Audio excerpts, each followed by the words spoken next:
Hello, and welcome to episode 4 of Madaba Mondays. I'm your host, Paul Fischer, from the Cultural Antiquities Task Force at the U.S. Department of State. In each episode, we'll investigate some element of the One Place, Many Stories 3D model, audio tour, and storytelling project in Madaba that you can explore for yourself now. A link to that project is in the description of this video. In episode 1, the American project partners gave an overview to this collaboration. Doctors Doug Clark and Suzanne Richard from the Madaba Regional Archaeological Museum spoke to each of their 40-year histories in the region and the archaeological work they've undertaken in Madaba. And in episode 2 and 3, they served as our guides to Madaba and the Madaba region's cultural heritage, community archaeology, and interfaith dialogue. In episode 1, Casey Haddock from CyArk described the photogrammetry training provided to students and faculty from the American University of Madaba that led to the 3D models of heritage sites in Madaba. Jude Twal, one of those students from the American University of Madaba, shared her experiences about that training in our last episode.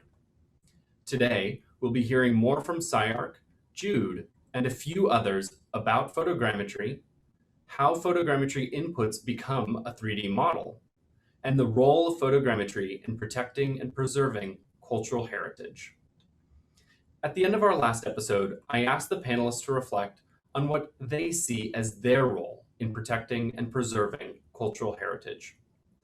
We arrived at this idea of a very personal as well as global inheritance from protecting and preserving Madaba's tangible and intangible cultural heritage, an inheritance of religious tolerance and acceptance, physically present in the peace yard behind the Church of St. George, and in traditions like Christians fasting during Ramadan and Muslims celebrating Christmas. Dr. Clark described how in the past, the relationships between archaeologists and the communities where they worked was sometimes very exploitative. However, in the paradigm we explored last time, community archaeology is based on a network of trust and stewardship between classically trained archaeologists, as well as tour guides like Sam Twal, students like Jude, and concerned citizens like Halibo, as well as businesses, including restaurants, hotels, carpet, and mosaic sellers. Let's get started now and speak with a few others who are part of Madaba's community archaeology network, protecting that shared inheritance. I'd like to invite Avi Fernandez from CyArk to turn on your camera and unmute your microphone. Avi, hey, welcome. Hi, hello, Paul. So first of all, could you introduce yourself and CyArk? Sure. Yeah, so my name is Avi Fernandez, and I'm a field capture specialist here at CyArk. And CyArk is a nonprofit organization based in the San Francisco Bay Area. And we use 3D tools such as laser scanning and photogrammetry to create a point-in-time record of historic places. And so as a field capture specialist, my role is that I'm actually fortunate enough to actually be able to go to all the places that we work at around the globe and actually be a part of the documentation work. So not only am I the one that's operating all the laser scanning equipment and the DSLR cameras, but I'm also in charge of making sure that all of the data that we're actually capturing in the field gets backed up at the end of each day. So when we come back home to our offices, we're actually able to process all of the data that we captured. So now tell us about your role in this project, because this was probably a bit different, being during COVID and all virtual. Right. So Madaba was one of the first virtual projects that we did that didn't involve actually sending a team out that included myself to the site. So normally in the past, part of my role is that every time we go out to a project, there's also a training component associated with that project. And so during those trainings, we teach our capture methodology using laser scans and cameras to site stakeholders and sometimes even local universities. And so part of my job is to be in person teaching these courses while we're capturing the data. And so with Madaba, the real challenge was taking everything that we normally do in person and on site and transferring all that training into a virtual workshop. And so tell us about that virtual workshop. Tell us about what made this project technically different. Right. So like I mentioned, everything that was done in person now has to be move to like a digital realm. And so the photogrammetry training that we provided was a week-long course that we conducted via Zoom. And so to begin this kind of endeavor, what we did was send over a camera kit to the team in Madaba that is identical to the one that we use on our projects. So by having the exact same camera kind of in both locations, we could explain, complicated photography concepts by essentially having the team in Jordan mirror what we were doing here in the States. So I could change a setting on our camera and then they could easily find that same setting on their camera. And so, the second part, and probably where most of our effort went in, was creating these planning documents to help ensure that there was enough sufficient coverage and overlap. And so that meant that, my background as an architect really came in handy because we were able to create floor plans and diagrams of each of the sites that we could then annotate that would say the best way to capture it using photogrammetry. And like one of the real benefits of working with other architecture students is that we could have this complicated but concise floor plan that depicts where to take the photographs required. And in a sense, we were all speaking this kind of shared architectural language. So they could send us data, we could take a look at it, and then providing feedback became really easy. If I needed additional photographs, all I would have to do is kind of mark up one of these floor plans, send it back to them, and then they could easily read that and then go out the next day and capture that data. Wow. Okay, so is that sort of what the day-to-day looked like? Sort of this back and forth, and I mean, also there's quite the time difference between Amman and where you are in Sacramento. Right. And so it was a bit of a scramble, but I think the time difference really worked to our advantage because they would wrap up their day and they worked really long days. And then not only did they work the long days in the field, but they'd have to come home and make sure they organized the data and they uploaded it back to us. But as soon as I woke up early in the morning, I could get started, downloading all of these data sets. We have multiple computers in our office, so I could have each site running on a different computer. And then I'm kind of verifying all the data that's coming in and then trying to give them feedback as soon as they wake up, which is, at the end of my day. So Yeah. that worked out actually to our benefit. I'm glad that worked out. That wasn't quite something we were so sure of how that would go in the real world, after we sort of thought about this on paper. So I'm so glad that it Yeah. worked out as well as it did. And so then tell me about sort of the next step of taking those inputs that they were sending you and then turning that into, I mean, the beautiful models that we have and you can explore now on CyArk's website. Right. So at the end of each day, the team in Jordan would transfer all of this data back to CyArk. And so we wanted to perform an initial alignment on the images. And when we say initial alignment, what we mean is that we're taking all of the images that they're shooting with their DSLR cameras and running them through a software called Reality Capture. And Reality Capture is a photogrammetry software that we use for all our projects. And what the software does, it takes all of the images that we shoot and it begins to analyze each individual image to determine exactly where that image was taken from. Mm. So it looks at the image and it finds, a common feature. So if we shot a mosaic floor and then we shot it from this angle and then we moved here, it'll calculate exactly where these cameras positions are, as well as their orientation. So if they're facing straight ahead, they're facing at an angle down towards the ground, it'll calculate all of that information in relation to the building. And so using this kind of overlap, the software then is able to develop the geometry. It'll understand the building just because you take into consideration the distortion of the lens, the amount of images taken. The software can then start computing all of these really complicated mathematical distortion calculations and then begin to create a 3D model of the site. And so once we have the 3D geometry, we can use these really incredible high resolution images that they shot to then give color to those images. And then that's how we get these kind of photorealistic models of the site that serve as the basis for all our web experiences. As you're talking, I'm realizing just how little about photogrammetry I understand. So I'm wondering then, like how many photos did you guys end up having to take? And then, for example, if the software reality capture sort of says, oh, you're missing, I mean, will it say you're missing a photo? Like go back and retake this one, for this small grid of the, mosaic, for example. Right. So I'll start with your first question. How many photos did we take? I think we had, a variety of different sized objects. We had, the St. George Church, which was a lot bigger than like the Burnt Palace was. And so I think for the Burnt Palace, the smallest data set that we collected was around 2,000 images. But I think for St. George, we were about 7,000 images. And these are high resolution DSLR images. They're not just like an iPhone photo. And so there was a lot of images. I think in total, we also had a drone operator that captured some imagery. I think in total, maybe we were looking at 13,000 or so images for the entire project. Wow. Yeah. And so reality capture, as soon as we start inputting all of the photos, it begins to create kind of like a point cloud of all of the data set that we captured. And so every feature, so every little mosaic tile, if it has like a speck of paint on it, that'll appear in the software. And it'll start kind of generating this kind of point cloud of the site. And then just visually, based on experience and what we know, if there aren't any points on a certain section, we know we're missing data there. So hopefully before we even hit mesh, which takes a long time, we're actually able to see this kind of cloud of the building start to appear based on the images that they're sending us. Okay, so now what is mesh? So the mesh, right? I mentioned that we have this little point cloud. The software will then take each little point, and between every 3 points, it'll create a single triangle. And so in this way, it begins to triangulate the building. And so that gives us the solid surface models that we see on the tours. And then on that, we project the RGB texture from the high resolution images.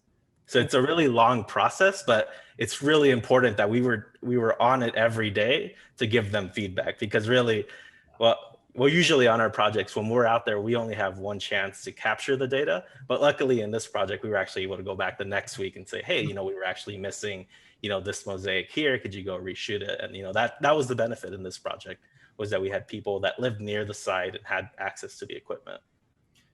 And you said that mesh takes a while. I mean, how long does that take? Right. So the meshing process depends on the amount of inputs that you have. So I think for the longer ones, it might have taken anywhere up to a day, like 24 hours of a computer, processing this really complicated mathematical formula. And it creates this really high resolution mesh. And so it takes a long time to get there. And then from there, it takes even longer for us. We work with 3D artists and people that specialize in, optimizing that so that it's not this huge file on your computer, but it's a really accessible web experience that's, lightweight and most computers can handle. And now for people who are more familiar with point cloud and photogrammetry than I am, I think there's a feature on CyArk's website where some of this data is available to the public. Do I have that right? Yeah, you're talking about Open Heritage 3D. So Open Heritage 3D is kind of an initiative that CyArk started with a few other partners. We have the University of London, the University of South Florida. And what we do is that we take all of our data sets that we've captured and we make them publicly available for anybody to download. And so there's a certain Creative Commons licenses associated with each data type, but you can actually go on openheritage3d.org and you can actually view a point cloud version of the data. And if you're interested in, doing research with it or kind of working with that data set, then you can download it for free. And then you can begin to, experiment with reality capture. Maybe you're doing some research that, you want to learn more about hieroglyphs or anything like that. You can start downloading these data sets and working with them. And I think the Madaba data sets are up there too. So if anybody was interested in creating their own data set from what they see in the tour, like maybe you're interested in one specific mosaic, then you can certainly download that data set and begin to work with that data yourself. Like as I have started doing these conversations, I just keep realizing like this is the project that just keeps on giving. I mean, there's just so much out there that we've generated, so much content that we've generated that people have been able to take advantage of in different ways. Well, yeah. Avi, thank you. So stay on the line. I'm going to ask you to now turn off your camera and mute your microphone. Sure. And Jude and Hanna, I think we've lost Sif, unfortunately, but could each of you turn on your cameras and unmute your microphones? Hey, Jude, good to see you again. Nice to meet you too. Nice to see you too. And Hanna, thank you so much for joining us. Thank you. I'm honored to be here. Well, so to start, could each of you introduce yourselves and your connection to the American University of Madaba? Sure. Hello, my name is Jude Twal, a fresh AUM architectural alumna. Woo! Congratulations. Finally graduated. Thank you. And Hanna. Oh, okay. Yeah, so my name is Hanna. I'm an architect by profession. Obtained my bachelor's degree in architecture from the German University in Jordan, and my master's degree in architectural design from the University of Nottingham in the United Kingdom. I'm currently a member of the Faculty of Architecture and Design at the American University of Madaba.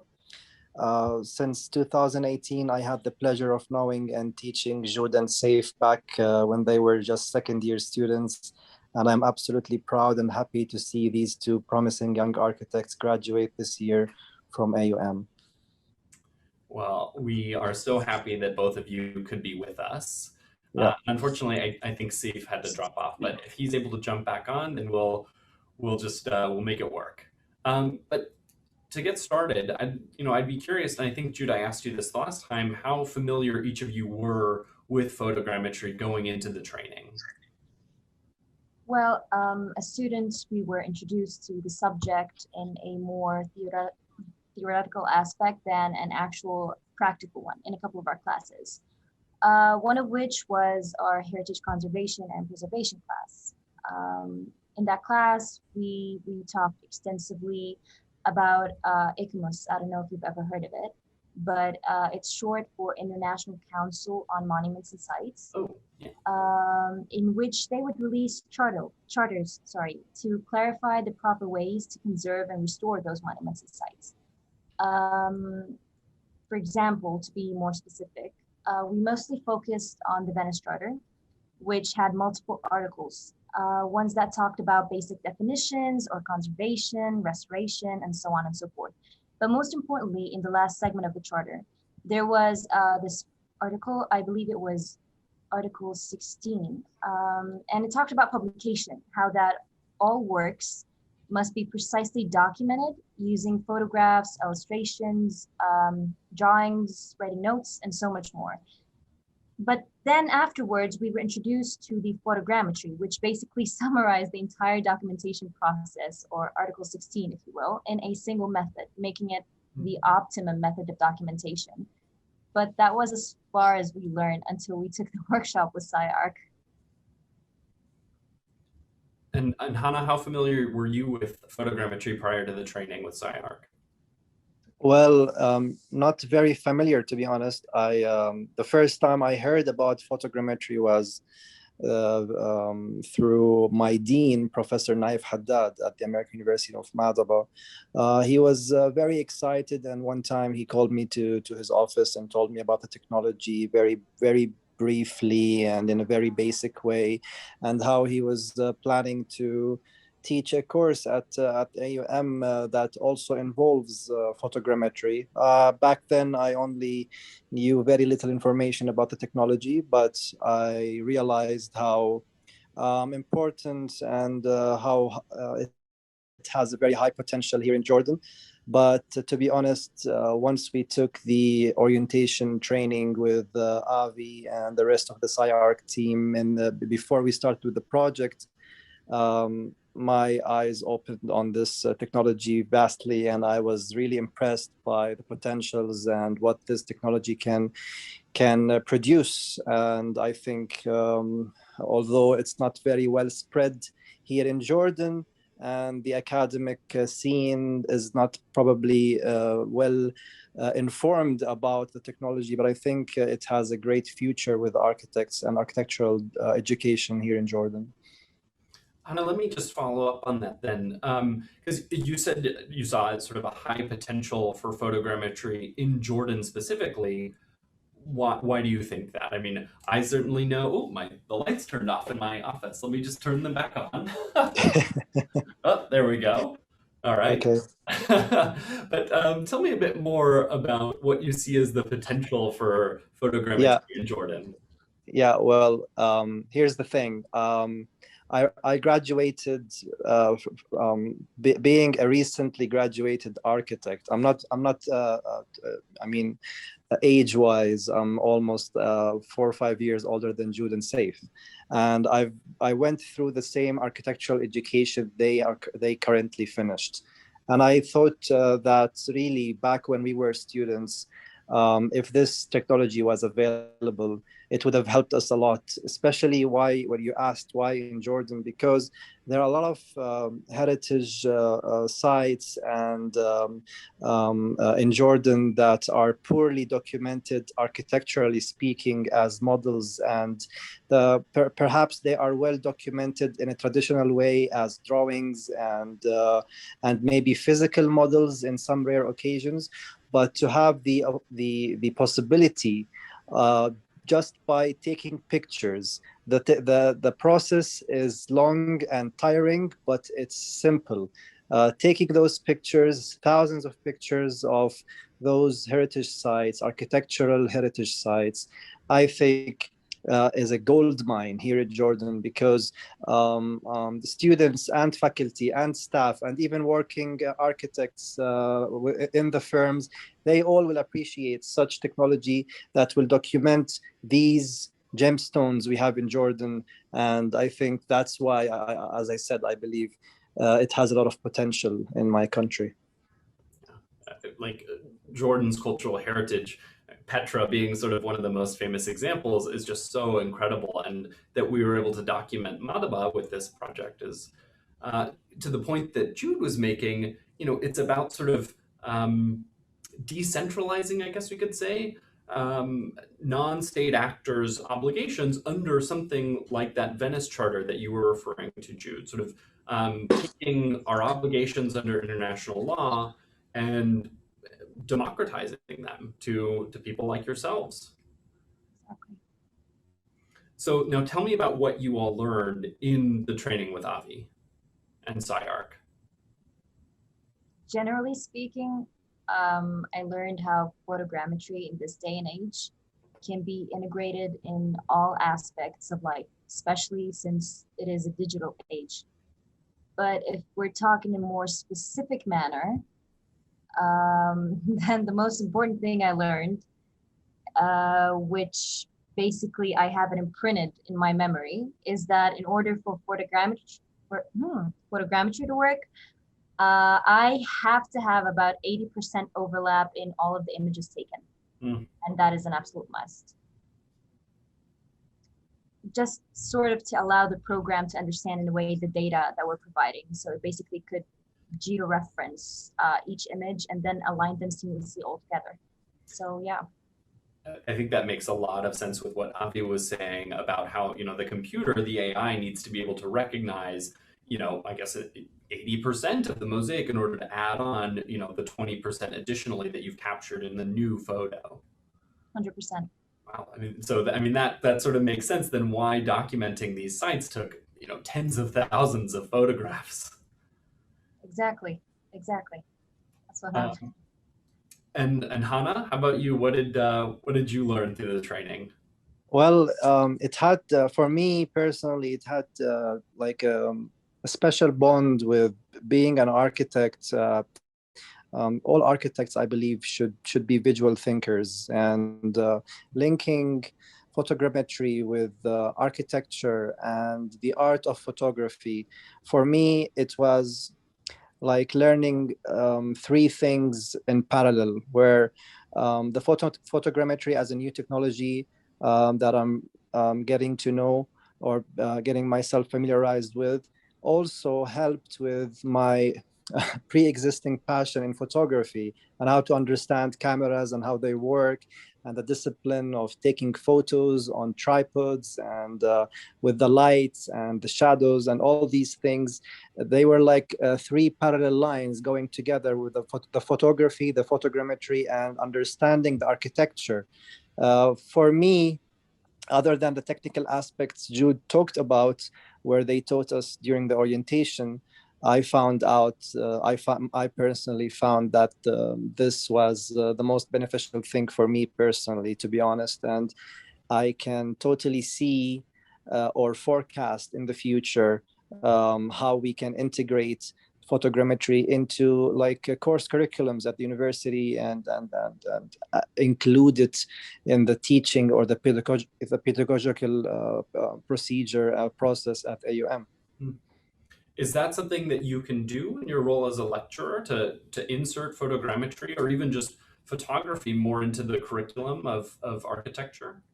Yes, sir. Yeah, I already taught this year photography or principles of modern photography in architecture for architectural students as well as interior design students, because we firmly believe that photography is a integral part of this profession or this major. But I think we should take it to the next level and introduce photogrammetry to the study plan of architecture, and at perhaps third or fourth year, advanced students can start implementing this technology in especially those who are interested to specialize in heritage conservation, because as you know, architecture has a lot of sub majors, and where you can go, for example, landscape, high-rise, interiors, and so on. The students who are interested in heritage conservation, just like the background of our dean, Professor Naif Haddad, I believe they will find photogrammetry as very essential technology to help them study this major. Interesting. Okay, could you say a bit more then about photogrammetry in the context of those different architectural landscapes? Yeah, sure. I mean, when they gave us the orientation about the technology, I asked myself that there is a reason why perhaps they are using this technology on buildings that are considered heritage buildings, or sometimes ruins, old sculptures, not really on modern and newly built buildings.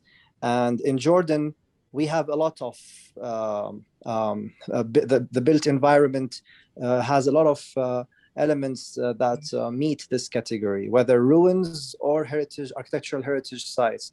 And that's why I thought that in my country here in Jordan, we have a rich environment that can be suitable for the implementation of photogrammetry as a technology that can also teach students how to appreciate those little elements and old features of these sites. And Jude, did you have a pre-existing passion for photography going into the training, or maybe now you like photography more or less? Actually, I used to dabble a lot on my iPhone camera. On my Instagram page, there are a bunch of images from all the places that I've ever visited, and they're pretty artistic, I'd like to believe. So I already had a passion in photography, and taking this workshop with CyArk really just made my skills on a different level, probably on a more professional level. And that made me really happy about it, because it's a passion, and I just enhanced it in some form. That's a really wonderful sentiment. And so now, having gone through the training, having documented Madaba, and hopefully you both have had a chance to explore the product on CyArk's website, how do you feel about the final product? Honestly, I feel proud, ecstatic, eager to learn more. I don't think I need to continue more than that. Well, just to sort of follow up on that, do you think now that you've graduated, are you looking for opportunities to continue to use those photogrammetry skills? I'm exploring my options at the moment, because as you know, being freshly graduated is a bit stressful, especially if the market doesn't have places for people to actually get jobs. But for the time being, yes, I am considering it as a path that I'd like to take and proceed in the future, hopefully, God's willing. And Hanna, how do you feel about the final product on CyArk's website? Well, I'm very proud of what we have achieved with the help and direction and guidance of the team in CyArk, under the supervision, of course, the training we got also during the orientation week. The team, Jude and Saif, have done a tremendous job. Very proud of them. And I think we were working the most important thing, that we were having fun. And as long as you're enjoying what you're doing, you will always achieve very good results. And I think that was the essence of what was going on, and that's why I'm very happy with the final product that's currently on the website. And it speaks volumes. I think it will really enhance and encourage people to come and visit these sites physically and get to see in their own eyes, and perhaps if it's allowed to touch at certain areas, some of the things that they will see on the site. It's very important for Madaba's heritage, economy, and everything, tourism and commerce in Madaba in general. Mm-hmm. Certainly from our perspective here at the State Department, our hope is, yes, both that more people will now be encouraged to go to Madaba to learn more about the incredible sites that you all documented, but also now that they can be better protected through the model. And also just, to geek out on what you said earlier about pedagogy, there's no better way to learn a skill than actually going out and doing it, so that you are able to learn or improve upon your photogrammetry skills by going out and doing it. Yeah, 100%. It makes me very happy as a former teacher to have seen how this all worked out. Well, great. So Avi, if you can turn on your camera and unmute your microphone and rejoin us. Hi. Hello, welcome. And Hanna, you can keep your camera on. That's okay. But Avi, just to kick it back over to you, having now heard, in the background what Jude and Hanna were talking about, and sort of grounding that architecture and your background in architecture in sort of this landscape of protecting cultural heritage, I'm wondering what cultural heritage means to you. It's something that I talked a bit about with Casey, your colleague from CyArk, but I'm wondering how you're thinking about cultural heritage. Right. I think the field that we're in, especially with CyArk, it's grounded on technology. I think that's where we start. But we don't want to focus on just making the best possible model or the highest polygons, the highest textures. But really, what we're interested in doing is taking the technology and using it as a tool to kind of empower communities, and to tell diverse stories that are grounded in this technology. If this 3D model gets people excited about going to Madaba or about cultural heritage, that's really the end goal, is that we're using this, as a tool to reach, an ends that more people are interested in the site. I think not everybody has the luxury of travel, and especially now that we're all stuck at home, being able to see, these incredible sites across the world, could help actually build empathy and, other people's culture and, understand each other better. So really, like, cultural heritage as a tool for understanding each other, I think is really the primary point. I think something CyArk really believes in. So yeah, I'm glad to be here and working with everyone here. Yeah. I'll jump in here just to say that, to the point that Jude made at the top about sort of the power of this work of photogrammetry, of arming, students or private companies or NGOs with photogrammetry as a skill, it's a way to sort of democratize our obligations under international law. It's also a way to democratize travel. And that is sort of one of the lasting outcomes on the positive side from the pandemic is, that we've all sort of now sought out more virtual experiences, like Madaba. And so Jude and Hanna, to follow up with you now, how are you thinking about some of those benefits from this project? Besides opening a huge data mine for any research purposes, I'd say saving the past from the future, honestly.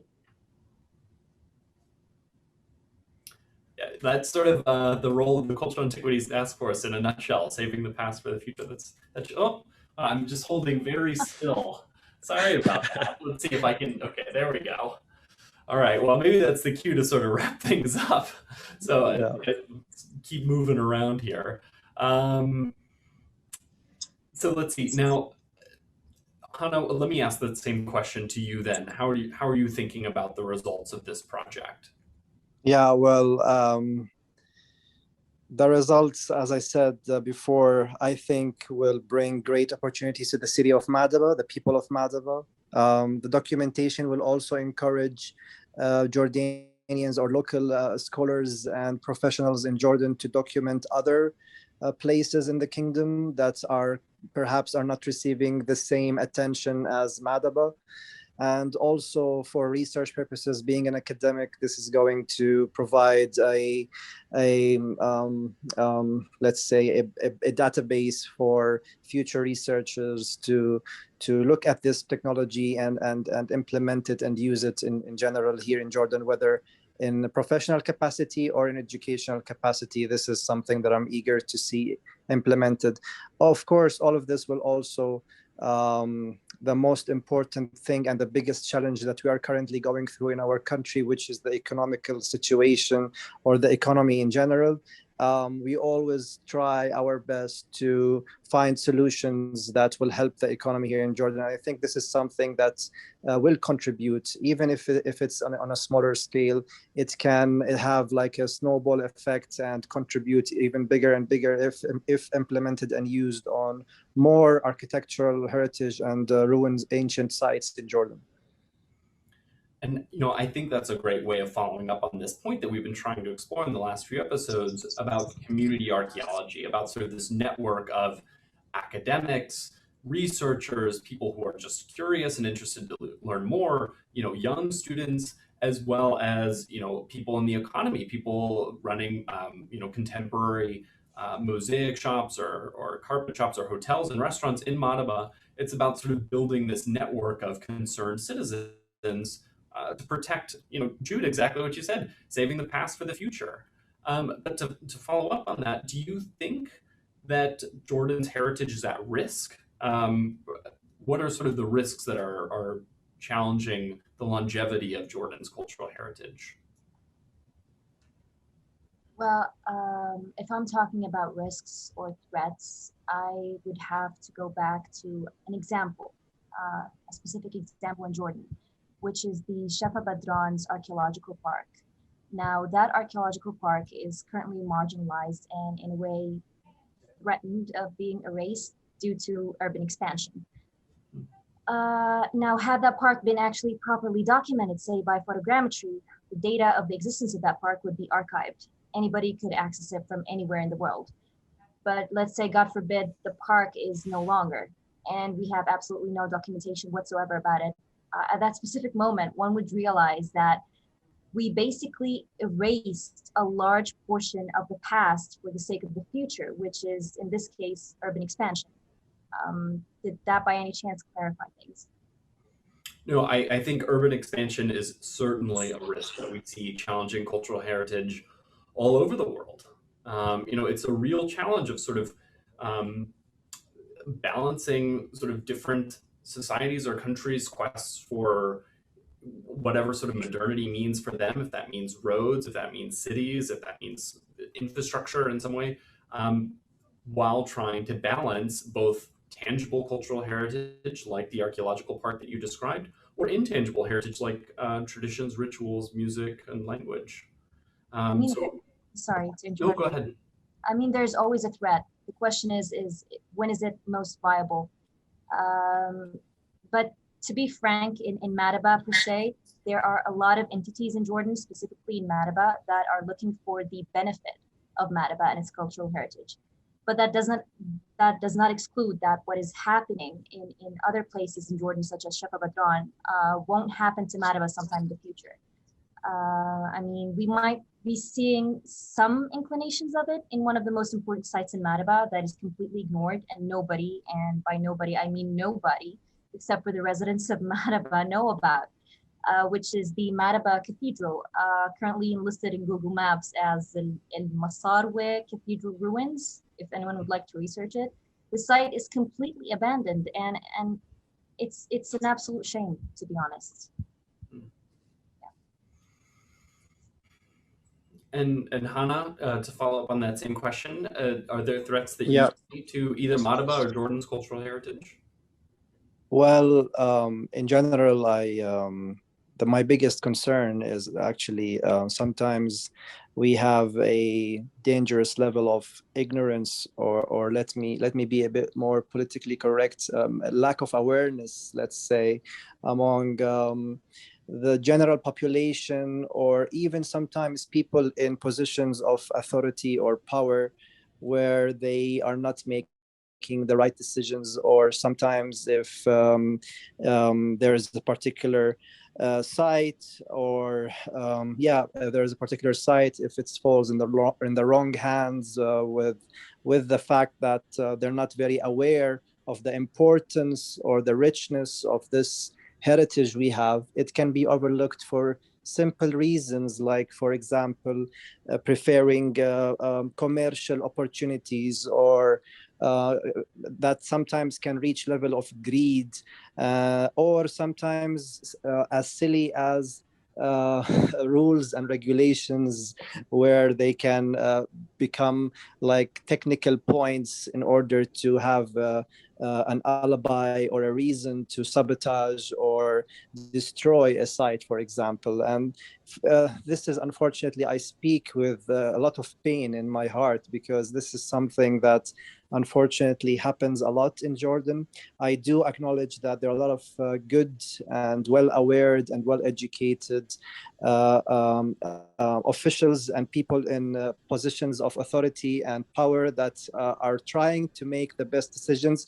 However, the ratio is not that great. There's still, unfortunately, mistakes that are being done on the urban expansion level, as we said, and sometimes for very unfortunate and small reasons, like making a little bit of commercial opportunities or profit over something that can be equally, if not more and greatly more profitable as a heritage site for the city or the country in general.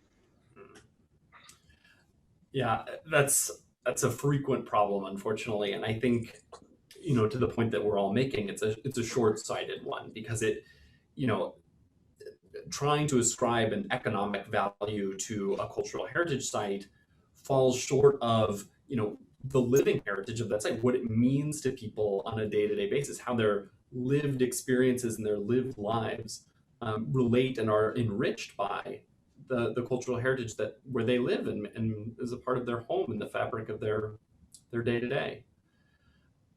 So now, how do you think that this model, both the model of the entire project, so the photogrammetry, the audio tours, and the storytelling, do you think that this can be a tool for confronting some of those challenges that you outlined? So either, urban expansion, Jude, which you outlined, or Hannah, maybe a lack of awareness or education. Um, it already has addressed those issues, to be honest. By archiving the past, we're basically creating a portal, a virtual one, if you will, to testify to the existence of these sites. Documentation, in my opinion, is the solution for threats against cultural heritage. And that is what I believe is what we were aiming to achieve with CyArk. Hannah, do you see sort of this model being replicable to confront challenges of lack of awareness or education? Definitely, absolutely. It's going to be like a benchmark, I think.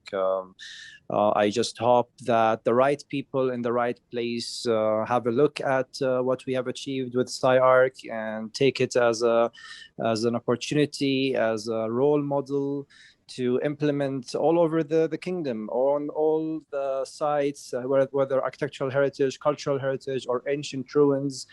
This is going to really put us on the map, or even elevate us, because regionally speaking, we have a lot of competition.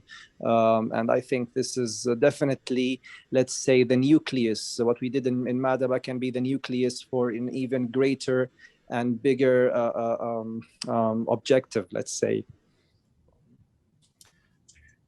So to follow up on that, then my last question for the three of you, what is your role in this nucleus? How do you think of yourselves as members of Madaba's community archaeology? What do you see as your roles in protecting and preserving cultural heritage to save the past for the future, to take Jude's phrase again? Maybe I can answer that one. I think from a CyArk perspective, I think, we're a really small nonprofit. We're located in San Francisco. We can't be everywhere. I think our field team is, limited by size and, kind of, it's hard to scale up this kind of operation. So really, being kind of like maybe the leader in the technology, what we need to do is then, train other people to do the work, so that they can then have the tools to document their own heritage, because we can't document everything on our own. And really, to expand this kind of model everywhere, what we need to do is, provide more trainings, create better, training materials, so that, we have multiple teams that, are documenting and are in charge of their own communities. So I think, that's kind of what we believe in. And so like, spreading these trainings is really a great way to do that. And democratizing again, Right. photogrammetry, and I think that's something that's more and more possible as the price point for the technology comes down, and there's sort of the barriers to entry, the technological and price point barriers to entry come down. Right. Jude and Hanna, how are you thinking about your roles in community archaeology? I'm thinking about the concept of community archaeology, the one that we talked about last time in the last episode, when we talked about archaeology for the people and from the people. As for me specifically, I'd like to continue exploring this path in a more in-depth approach, hopefully in my job search. But honestly, we need to implement the concept of community archaeology on a bigger scale by including universities, schools, after-hours program, literally just involving every social class and age group there is, and not just in Madaba, but the entire country. I think people would actually be interested in doing such a thing. And if there's a hint of interest, then they're definitely going to do it if they get the right support, so to speak. That's something that we're looking for, how to get more buy-in and more people interested in the model, and that's what we're trying to do with this YouTube series and spread the word. Marketing. Hanna, take it away for the final comment. Yeah, thank you. Well, I think from my position at the American University of Madaba as an architect lecturer, I think I have a great platform where I can, let's say, export or introduce, bring awareness about this technology to the students of architecture and even young architects and professionals that are willing to explore and learn about this and how to implement it on sites in Jordan. This, I think, would be a goal of mine, along many others, during the following years I have at AUM. And I will try my best really to reflect the values and noble objectives behind this technology and how it, the potentials behind it and how it can really benefit the community as well as the economy. And also, lastly, I had a thought in mind. Yeah, when we had the orientation with Avi and Casey, and I think that this orientation we had with them, perhaps in the near future, we can also give similar orientation to other universities and other faculties in Jordan to spread this technology even more on architectural schools beyond AUM Faculty of Architecture. Well, thank you, Hanna. Thank you, Jude. Thank you, Avi. This conversation was, I think, really enriching and really helped us dive into photogrammetry, and then also, getting beyond sort of this community archaeology to expanding the network of community archaeology beyond Madaba to the world through this power of democratizing technology and our shared collective responsibilities. So thanks again, Avidan, Jude, and Hanna. Thank you. Thank you. We'll be coming to you again in 2 weeks on August 9th to bring you more about Madaba. If you want us to answer a question, please use the Google form linked in the description of this episode. Thank you again for joining us, and we'll see you next time. Bye-bye. Thank you. Bye-bye.